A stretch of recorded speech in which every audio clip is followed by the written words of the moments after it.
저 지금 김치 담그고 있어서, 네? 응? 김치 담그고 있어가지고, 아, 맛있겠다. 얼갈이 열무김치 담느라고 지금. 와. 알겠습니다. 네. 어, 제가 드릴게요. 네. 아, 형님이 대신 읽으실 수 있어요? 들어준다고요? 나도 듣는 건 해요. 아, 도와준다고. 아이고, 들어준다. 들어주신다고. 뭐, 들어준다고.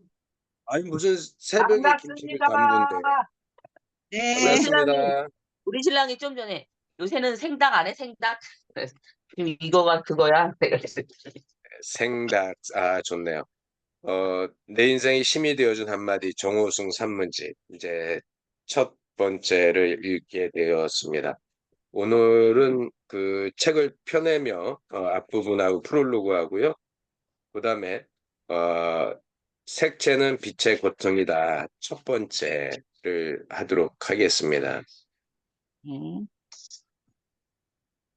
네, 우리 저희 김혜지 소장님부터 맨 앞에 프롤로그부터 읽고 책을 펴내며. 네. 네, 6쪽 그리고 네. 이미옥 선생님 저 이렇게 읽도록 하겠습니다. 책을 펴내며 살아가다 보면 다른 사람의 말 한마디가 아버지처럼 큰 힘과 용기를 줄 때가 있습니다. 책에서 읽은 한 줄의 글귀가 어머니처럼 큰 위안과 위로를 줄 때가 있습니다. 저는 그런 말과 구절들을 만날 때마다 늘 마음속에 새겨두거나 시작 노트 한 귀퉁이에 메모해두곤 했습니다. 그리고 힘들 때마다 꺼내어 마음속에 새기거나 읽으면서 제 인생의 소중한 물과 밥으로 삼았습니다. 그런데 하루는 오랜 세월이 지난 시장 노트를 뒤적이다가 노트 한 귀퉁이에 써놓은 그 말들을 다시 한번 차근차근 읽게 되었습니다. 처음 그 말을 대할 때 힘과 위안을 얻으며 가슴 두근거렸던 순간이 떠올랐습니다. 그리고 이 순간에도 그 한마디 한마디가 제 삶에 말할 수 없는 힘과 위안을 주고 있다는 사실이 놀라웠습니다. 문득 그 말들을 혼자 지니고 있기보다는 서로 나누어 가졌으면 하는 생각이 들었습니다. 많은 이들이 이 한마디 한마디에 서로 공감하고 살아갈 힘과 위안을 얻을 수 있었으면 하는 생각이 들었습니다. 그래서 이 책을 펴내게 되었습니다. 혜지쌤, 물론 이 글을 쓰는 일은 쉬운 일이 아니었습니다. 정작 이 글을 쓰게 되자 제 삶의 모습이 있는 그대로 드러나 몹시 당황스러웠습니다. 시는 제 자신을 직접적으로 드러내지 않아도 은유를 통해 얼마든지 제 삶의 내면과 외면을 나타낼 수 있었습니다. 그러나 이 경우는 그렇지 않았습니다. 내 인생에 힘이 되어준 한마디 말이 은유로 이루어져 있는 것도 있지만 그 말이 왜 어떻게 내 인생에 힘이 되었는가를 이야기하기 위해서는 은유의 방법에 의존할 수가 없었습니다. 따라서 이 책에 은유는 있지만 이 책은 은유로 이루어진 책은 아닙니다. 누구의 인생이든 쉽고 행복하기만 한 인생은 없습니다. 부자에서부터 가난한 자에 이르기까지 인생은 참으로 힘들고 고통스럽습니다. 너무 고통스러워 어떤 때는 벼랑 끝에 홀로 서 있는 듯한 때가 있고 각막한 광야를 한 마리 벌레처럼 헤매는 듯한 때가 있습니다. 그럴 때 우리는 누군가의 따뜻한 손길이 필요합니다. 추운 겨울 저녁에 먹는 뜨끈한 국밥 같은 위안과 격려의 손길이 필요합니다. 이 책에 있는 한마디 한마디가 바로 그러한 것들입니다. 한마디 말이 내 인생 일생을 바꾸어 놓을 수 있습니다. 한마디 말이 절망에 빠진 나를 구원해 줄 수 있습니다. 한마디 말로 빙벽처럼 굳었던 마음이 풀릴 수 있습니다. 한마디 말로 지옥과 천국을 경험할 수 있고 절망과 희망 사이를 오갈 수 있습니다. 한마디 말이 비수가 되어 내 가슴을 찌를 수 있고 한마디 말이 갓 퍼담은 한 그릇 쌀밥이 되어 감사의 눈물을 펑펑 쏟게 할 수가 있습니다. 이 책에 실린 말에는 세계적 문호의 말도 있고 신부님과 스님의 말도 있고 평범한 이들의 말도 있고 제 어머니의 말도 있고 제가 제 자신에게 한 말도 있습니다. 글 속에 누가 한 말이라고 거의 다 밝혔지만 굳이 누가 한 말이라고 밝히지 않은 것도 있습니다. 그것은 그 말을 한 이가 누구라고 아는 것도 있지만 모르는 것도 있기 때문입니다. 중요한 것은 그 말 한마디가 제 삶에 어떻게 투영되어 어떤 역할을 했느냐 하는 점입니다. 저는 그 말들을 통해 제 인생의 힘과 위안을 얻었습니다. 그리고 이 책을 쓰면서 다시 새로운 힘을 얻습니다. 혹시 이 책 속에 있는 한마디 말이 이 책을 읽는 분들의 인생에 힘이 되고 위안이 된다면 저는 더 이상 바랄 게 없습니다. 한마디 말은 침묵보다 가치가 있어야 한다. 이 책을 쓰면서 내내 잊지 않는 말입니다. 아, 이제 우리 넘어가서요. 첫 번째 장. 오늘은 나, 내일은 너. 사막에서 흐르는 강물처럼 살지 말고 어딘가에 고여 있는 작은 우물처럼 살아야 한다고. 누군가에게 마음을 빼앗겨야 사막을 움직일 수 있다고. 사랑하면 더 많은 별이 보인다고. 살아가노라면 그래도 착한 끝은 있다고. 러시아제 낡은 지프차를 타고 고비 사막의 길 없는 길을 달릴 때 먼 지평선 너머로 지는 해를 등에 지고 홀로 걸어가던 어린 낙타 한 마리. 색채는 빛의 고통이다. 어느 날 책을 읽다가 이 한마디를 읽는 순간 갑자기 가슴이 아리고 멍해졌습니다. 더 이상 계속해서 책을 읽을 수 없을 정도로 충격이 컸습니다. 이 말을 누가 한 말이라는 것은 문호 개태가 한 말입니다만 이미 아무런 의미가 없었습니다. 이 세상을 아름답게 하는 모든 색채가 빛의 고통에 의해서 이루어진다는 사실에 정신이 번쩍 들었습니다. 빛에게 고통이 있다면 바로 어둠이라고 생각했으나 빛의 고통은 오히려 아름다움이었습니다.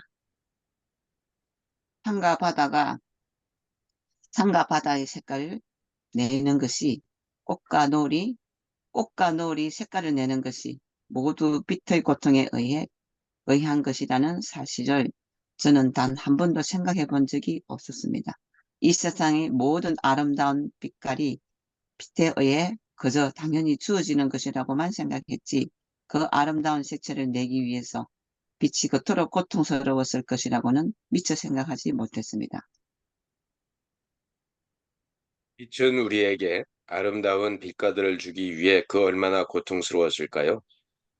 봄이 오고 여름이 오는 동안 강과 산과 나무와 풀잎들이 연두에서 진초록으로 점점 변해가면서 저에게 그토록 아름다움을 선사한 것이 빛의 고통에 의한 것이었다니. 비행기를 탔다가 우연히 해가 지는 장엄한 광경을 보고 잠시 넋을 잃었는데 그 찬란한 노을의 빛이 고통이었다니. 백두산 천지의 그 맑고 푸른 물빛이 고비 사막의 높은 모래산 그 고운 물결 무늬가 빛의 고통이었다니. 저는 제가 경험한 이 지구의 모든 아름다운 풍경들이 빛의 고통에 의해 이루어진다는 것이라는 생각에 숙연해지지 않을 수 없었습니다. 그리고 저의 삶을 주도하는 고통이야말로 저의 삶을 아름답게 하는 결정적인 요소라는 생각이 들었습니다. 세상의 모든 아름다운 색채들도 빛의 고통을 통해 이루어지는데 보잘것없는 제가 고통에 의해 인간이라는 색깔을 지닌다는 것은 참으로 당연하고 감사한 일이 아닐 수 없습니다.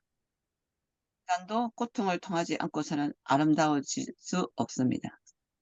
고통 없는 인생은 존재하지 않습니다. 인생이라는 말은 고통이라는 말과 그 의미를 가지합니다. 고통이라는 말은 또 다른 낱말입니다. 사랑, 사, 여기 끝낼게요. 사랑도 고통 없는 사랑은 없습니다. 사랑이 시작되면 고통도 시작됩니다. 고통이 없으면 이미 사랑이 아닙니다. 어느 대학의 강연장에서 강연을 하는 저에게 한 여대생이 사랑을 하면 너무 고통스러워 사랑하고 싶지 않다고 말했습니다. 그래서 저는 그건 배고플 때 밥을 먹지 않고 배부르기를 바라는 것과 똑같다라고 말했습니다. 혜지쌤, 네, 우리 애셔스. 대표님, 애셔스, 네, 네, 18페이지. 아무리 고통스러워도 사랑은 해야 하는 것입니다. 배가 고픈데 밥을 먹지 않고 어떻게 배부를 수 있겠습니까? 설령 밥을 먹고 배탈이 나는 고통의 시간이 있을지언정 밥은 먹어야 하는 것입니다. 그래야 배부를 수 있고 그래야 살아갈 수 있는 것입니다. 저는 요즘 고통을 회피하지 않으려고 노력합니다. 고통은 거부하거나 회피하지 않는다면 새로운 기회가 될 수 있습니다. 그동안 살아오면서 고통을 피하려고 노력하면 할수록 더 고통스럽기만 했습니다. 가능한 한 고통을 극히 바라볼 수 있고 따뜻하게 어루만질 수 있는 부드러운 눈과 두터운 손을 가지려고 노력합니다. 비록 차가운 눈발이라 할지라도 가능한 한 고통을 껴안고 나뒹굴 수 있는 든든한 가슴과 팔다리를 지니려고 노력합니다. 고통은 어떤 의미를 찾는 순간부터 더 이상 고통이 아닐 수 있습니다. 나의 고통이 누군가에게 위안이 될 때, 나의 고통이 누군가에게 사랑이 되고 존재의 의미가 될 때, 그것은 오히려 감사이자 행복일 수 있습니다. 기차는 언제나 푸른 들판과 달리는 게 아니라 어두운 터널 속을 달릴 때도 있습니다. 그렇다고 해서 기차가 어두운 터널 속만을 영원히 달리는 것은 아닙니다. 기차가 터널 속을 달릴 때 우리는 반드시 기차가 푸른 들판으로 다시 달려온다는 것을 믿고 있습니다. 그 믿음은 터널 속이라는 어둠을 받아들이고 참고 기다릴 줄 알기 때문에 가능한 것입니다. 저는 제 자신의 고통에 대해 그런 믿음을 지니고자 합니다. 고통은 푸른 들판을 달리기 위해 통과해야 할 어두운 터널 속이며 그 터널 속은 언젠가는 벗어날 수 있는 것이라는 믿음을 지니고자 합니다. 그리고 고통을 받을 때 오히려 하나님께서 감사하고자 합니다. 하나님께 감사하고자 합니다. 어쩌면 그것은 제가 이 세상에 아직 살아있다는 증거이기도 합니다. 제 매형이 부친상을 치르고 돌아와 제게 이런 이야기를 한 적이 있습니다. 아버지가 손가락 하나, 발가락 하나 까딱하지 않더군. 죽음이란 발가락 하나 움직일 수 없다는 거야. 그때 저는 고통에 괴로워한다는 것은 살아있다는 것이며 손가락, 발가락을 움직일 수 있는 힘과 자유가 주어져 있다는 것이라고 생각했습니다. 세상은 고통으로 가득하지만 어쩌면 그것을 받아들임으로써 이겨내는 일들로 가득 차 있을 수 있습니다. 고통은 피할 수 없지만 고통을 받는 것은 어쩌면 선택적인 것일 수 있습니다. 그리고 어쩌면 고통은 관념일 수 있습니다. 실제하지 않는데 고통스럽다고 생각함으로써 고통이 존재한다고 생각하는 것일 수 있습니다. 혹은 고통이라는 관념 때문에 실제하지 않는데 실제하는 것처럼 생각하며 고통을 받고 있는 것이 아닌지 저는 가끔 성찰해 보고자 합니다. 이 세상 모든 만물이 빛의 고통이 없으면 제 색깔을 낼 수 없듯이 이 세상을 사는 우리도 고통이 없으면 인간으로서의 삶을 살 수 없습니다. 만물이 색채를 지닌다는 것은 바로 고통의 빛이 있다는 증거이며 제 삶에 고통이 있다는 것은 바로 제가 인간으로서 건강한 인생을 살고 있다는 증거이자 증명이라는 생각이 듭니다. 네. 알았어요. 진짜. 마지막 단락이 너무 와닿네요. 그러니까 우리가 고통 없이 살고 싶은데 고통이 있다라는 것은 살아있다라는 증거라고, 그죠? 근데 진짜 이 주변에 환자들 보면은, 암 환자들 특히 막 보면은 되게 항암 치료하고 이렇게 할 때 되게 고통스러워하고 또 이제 고통 때문에 힘들어서 나 죽고 싶다라는 얘기를 되게 많이 하잖아요, 사람들 보면.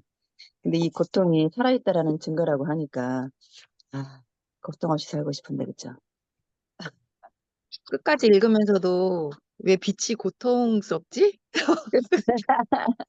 아니, 이제 그대로인데. 정호순 작가님이 빛이 하여튼 정호순 작가님이 말씀하신 게 아니라 괴테가 얘기하는 거라 그런 거죠? 문호 괴테가 한말 색채는 빛의 고통이다. 왜 그렇지? 왜 고통스럽게 좀 이해가 되진 않는데 어쨌든 그렇다고 하니까 제가 어, 예, 그렇다고 하니까 뭐 그런가 보다 그냥 그러니까 아직은 이렇게 그 철학적이지 못하나 봐 내가. 그 사람들이 아침을 햇살을 보거나 저녁 노을을 보면 빛을 싹 할 때, 그리고 제가 어제 잠깐 그런 책을 읽으면서 그 사람이 조종사였어요. 그 사진을 지금 비행기 타가지고 그 빛이 쫙 자기로 저도 그거를 그림을 보면 공감이 가.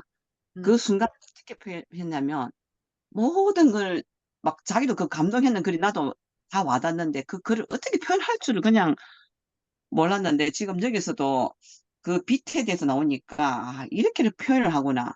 제가 그 바다 그림을 보고도 표현을 못하고 저 혼자 막 감동했듯 진짜 사람들이 이런 그거를 그 감동적인 순간을 볼 때 진짜 막 어떻게 생각은 이만큼 풍선처럼 부풀어 오르는데 표현을 못할 때가 많았거든요.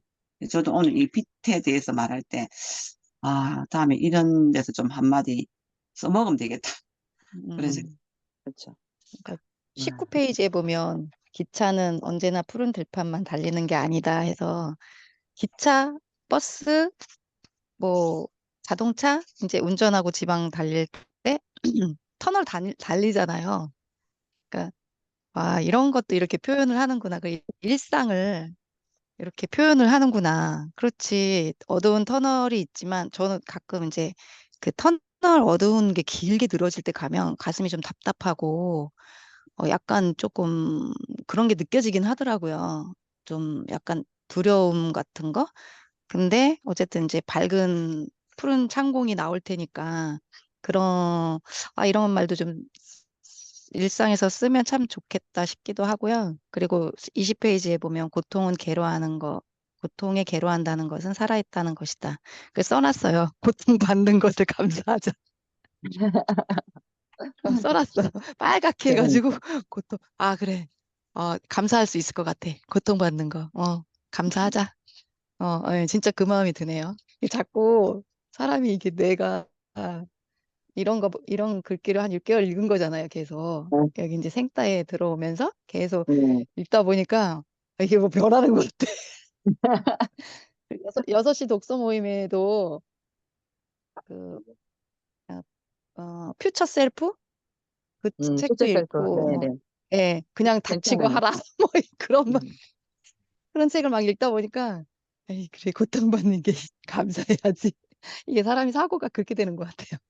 정말 그거 맞다니까요. 그러니까. 우리가 지금 소설 이어쓰기 이 속으로 써야 되는데 그쪽으로는 머리가 안 돌아가. 배쌤은 또 그런데 감각이 좀 있어. 아유, 우리는 진실만을 하고 막 이런 거 자기 개발서 이고 있다 보니까 희망이고 도전이고 막 이런 그런 막 팍팍팍 나오는데 아유, 그것을 지금 막혀가고 제가 지금 헤매고 있어. 하고 지금 소실을 지금 10m까지, 20m까지 나갔거든요. 우리가 지금 우리 디지털 창작문예학과 지금 독서 동아리에서 그 소설 이어쓰기 하는데 허구가 나오고 웃으면 좀 나와야 되는데 저는 진심은 음. 그래서 이 진짜 글쓰기에 대한 거 나간 거지. 지금 혜진 쌤이 얘기했듯이 이런 도전적인 건 이런 거는 우리가 얼마든지 몸에 딱 채야 돼가지고 저도 막 팍팍 나와. 근데 조금 벗어나니까 다른 글은 진짜 쓰기가 어려워요. 그래서 지금 소설도 좀 읽어야 되겠다는 생각도 하고 있고 이런 허구적인 것도 그렇게 작가가 얼마나 그 소설 쓰는 사람이 진짜 위대해 보여요. 음. 우리 왜 드라마 같은 거 보면은 요즘에 유튜브에 드라마 내용을 갖다 놓고서나 그 다음을 자기네들이 추측을 해갖고 쓰는 사람들 되게 많이 있잖아요. 근데 그 사람들은 작가가 아니거든요. 일반 사람들이거든요. 그런데 자기네들이 그 다음 이야기들을 막 꾸며가지고 막 써놔요. 리뷰식으로. 그런 사람들 보면은, 아, 정말 우리가 내용이 그 똑같이 작가 마음대로 가는 거잖아요, 원래가. 작가 마음대로 가는데, 그래도 그 내용들을 이어서 자기네들이 그 쓴다라고 하는 것들도 아주 창작이거든, 하나의. 그게 잘생긴 소설이잖아요. 그러셨어요. 네. 그러니까 오늘 그런 부분들이, 네. 영화 작가가 그때 그 TV에서 이성기 그때 연예인들 몇 사람 되고 바닷가로 갔어.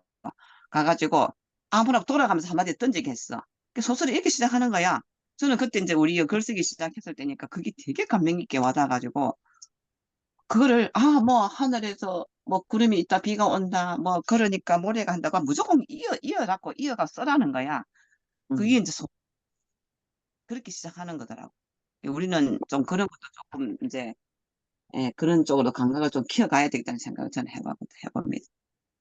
저는 음. 오늘 책을 들으면서 어, 반대 의견이 하나 생각났어요. 그러니까 고통스러워야지 된다고 그랬잖아요. 그래서 저는 좀 많은 고통을 겪은 자로서 그거는 100% 동의하진 않아요. 근데 고통을 통해서 사람이 더 강해지고 단련이 되고 당금질이 되는 거는 맞는데 그거를 꼭 고통이 있어야 된다고 생각하진 않고요. 그러니까 그 고통을 받아들였을 때 어떤 누군가는 그거를 잘 극복하고 당금질해서 정말 뭐 좋은 작품으로 나온 사람이 있는가 하면 그래서 너무 강해지기만 해서 이게 어울리지 못하고 이렇게 되는 부분도 있다고 생각을 해요. 튕겨나간다고 그래야 될까? 그래서 어 굳이요 뭐 이렇게 오는 고통이 어쩔 수 없지만 내가 그 고통을 찾아서 뭐 수행자들은 일부러 뭐 면벽 삼선도 하고 뭐 이렇게 막 지금껏 굶기도 하고 단식도 하고 이러지만 그게 꼭 필요하다고 생각하진 않아요. 그리고 어 근데 다행인 것은 신은 항상 우리가 이겨낼 수 있을 만큼의 고통을 준다고 그랬잖아요. 그래서 누구나 어떤 고통이 와도 이겨낼 수는 있겠지만 음, 또 신이 우리를 만들었지만 100%다 알지는 못할 수도 있어요. 그래서 얘는 3, 얘는 5, 얘는 10 이렇게 했는데 실질적으로 내가 감당할 수 있는 건 5밖에 안 되는데 8을 주거나 7을 줬을 때는 이 사람은 다칠 수 있다고 생각을 해요. 근데 이 사람이 한 5 정도의 고통 감내할 수 있는 사람인데 3이나 4 정도 왔을 때는 가뿐하게 이겨낼 수 있겠죠. 그런 생각이 들었고 저는 터널에 대한 비유는 글을 쓰면서도 많이 쓰는 부분이거든요. 그래서 정말 지금 상황이 고통스럽더라도 뭐 예를 들어 내가 100m만 가면 1km만 가면 지금 그 터널 끝이 보이지 않지만 정말 이렇게 가다 보면 진짜 긴 터널 특히 막 단양 가거나 이럴 때는 5km짜리 터널을 지나가거든요. 그럼 정말 이렇게 막 우주로 빨려 들어가는 느낌이 들어요. 이렇게. 그리고 우리가 터널에 들어가면 속도가 좀 올라가요. 그 감각이 떨어지기 때문에 주위가 안 보여서. 그러다 보면 진짜 우주선에서 이렇게 막 우주로 날아가는 그런 우주선 같은 느낌도 들긴 하는데 그게 두렵지만 이제 좀만 가면 얼마큼 가면 나온다는 그게 있으니까 그걸 견딜 수가 있다고 생각하거든요. 그러니까 고통이 오더라도 그 끝이 얼만큼인지를 알면은 그걸 극복할 수 있다고 생각해요. 정말 우리가 그렇잖아요. 그런 수용소 같은 데서도 뭐 정말 내일 내가 수용소. 5일만 버티면 광복이 된다거나 나라를 찾을 수 있다 그런 마음이 있었으면 그 5일 어떻게든 버텼겠죠. 근데 그걸 모르기 때문에 정말 하루 앞두고 죽은 사람도 있고 그게 뭐 병으로 죽은 사람은 어쩔 수 없겠지만 내가 정신적으로 포기를 해서 죽을 수도 있는 거잖아요. 그러니까 그런 말도 있어요. 암 환자가 암이라는 걸 몰랐을 때는 더 오래 살 수 있는데 내가 암이야라는 순간 죽어버리는 사람도 있다는 거죠. 저도 어제 누가 들었는데 그 소리 듣고 3일 만에 죽었대. 정말 멀쩡하게 잘 하던 사람이. 그러니까 모든 걸 다 놔버린 거지. 그래서 그런 생각이 들었고, 정말 고통이 왔을 때 그 끝이 보이는 터널 같은 고통? 이게 끝이 난다는 거. 굴은 끝이 없잖아요. 근데 터널은 끝이 있는 거잖아요. 그래서 굴이 아닌 터널의 고통이면 감당할 수 있을 거라는 생각이 들고, 어, 설사 내가 굴에 있더라도 조금은 이거는 굴이 아니고 터널이야 라는 마음이 있다면 더 희망이 생길 것 같긴 하고, 죽음에 대해서는 저는 이렇게 생각했거든요. 죽음이 그때 우리 저기 박 교수님이랑도 얘기할 때 그 얘기 했거든. 엄마 돌아가셨을 때. 보고 싶어도 보지 못하는 게 죽음이다. 그 말 했잖아요, 제가. 네. 근데 오늘은 읽으면서 어떤 걸 했냐면, 발가락 하나 까딱하지 못하는 거라고 그랬잖아요. 그건 이제 죽은 사람의 입장인 거야. 살아있는 사람 입장에서는 보고 싶어도 못 보는 게 큰 고통인데, 죽은 사람 입장에서는 이제 이걸 고통인지 아닌지는 모르겠지만, 발가락 하나 까딱하지 못하는 게 죽음이구나. 그래서 죽음을 항상 타자의 입장에서, 살아남은 자의 입장에서 생각을 했는데, 오늘 글을 통해서는 죽은 자의 입장에서 한번 죽음에 대해서 생각해보는 그런 시간이 되었습니다. 네. 이상입니다. 어유, 네, 감사합니다. 맞아요. 저도 그 이 어휴, 대목 읽으면서 저희 엄마 생각을 했거든요. 염을 할 때, 다, 칭칭 다 감아놓잖아요. 진짜, 아니, 어제까지 살아계셔서 다 이렇게 했는데, 야, 이 지금 다 얼굴 자체도 움직이지도 않고 그냥 가만히 있잖아요. 다 화장을 다 해놨기 때문에. 이게 정말 죽음과 삶의 차이구나, 라는 것들을 그때 참 느꼈는데, 우리가 이 온기가 있다는 것과 없는 것과 없다는 것과 이 차이가 죽음과 삶의 차이가 아닌가라는 생각이 들어요. 온기. 오늘 정말 고통이라는 것에 대해 첫 번째인데, 색채는 빛이 고통이다. 이 제목으로 진짜 고통에 대한 것들을 나눴는데, 고통은 없을 수는 없겠지만, 진짜 고통 없이 살면 너무 좋겠다라는 생각. 아프지 않고도, 힘들지 않고도, 괴로워하지 않고도, 이렇게 고통이 없이 살면은 이 세상에 살아가기가 되게 더 좋지 않을까라는 생각이 들었는데, 네, 우리 또 이제 정호선 또 시인은 고통이 있어야지 또 모든 것들도 이겨낼 수 있는 힘이 생기고 살아있다라는 증거다라고 이렇게 이야기를 하니까, 아시겠어요? 우리가 또 고통을 조금 많이가 아니라 조금씩이라도 이겨낼 수 있는 그런 힘을 갖고 이렇게 하면은 좋을 것 같다는 생각이 드네요. 김희 교수님 들어오셨나 보네요. 밥 먹고. 그 사진 찍고요. 네. 좀 네, 마무리 좀 하도록 하겠습니다. 벌써 53분이네. 이렇든 저렇든. 그러네요. 이 시기가 좀 네. 늦구나. 우리 시기가. 제가 지금 완주를 가야 되는데 원래 차 안에서 해야 되는데 지금 하고 빨리 출발하려고요.